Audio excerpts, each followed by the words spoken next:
আমাদের এইমাত্র খবর এলো, এটা আমাদের ভাবনা ছিল, আমাদের ব্রেন চাইল্ড ছিল যে সিনেমা হল বাড়াতে হবে।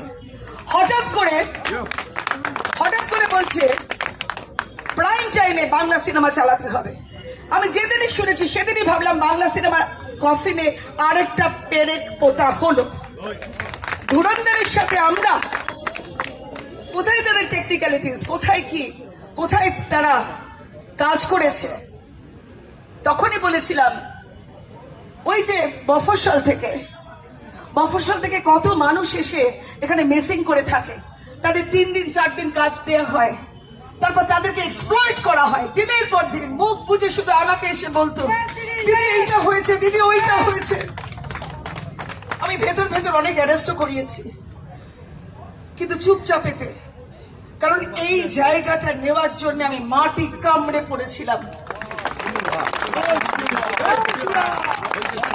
আগেরবার বাবুল সুপ্রিয়কে 50,000 ভোটে হারানো হয়েছে। আমি বলেছিলাম আগে 50,000 ভোটটা দিন। মিনি মাল্টিপ্লেক্স হবে সারা পশ্চিমবঙ্গে, প্রস্তাব এসে গেছে সবই। আমার পুরো ব্যাপারটা কিন্তু খোলা চিঠা, একদম খোলা চিঠি, খোলা। এই দেখো ভাই, এই ব্যাপার, কোনো কিছু গোপনে রাখবেন না। যার যা বেতন সেটা বলে দেবেন, কারণ বেতন বাড়তে হবে, বাড়াতে হবে।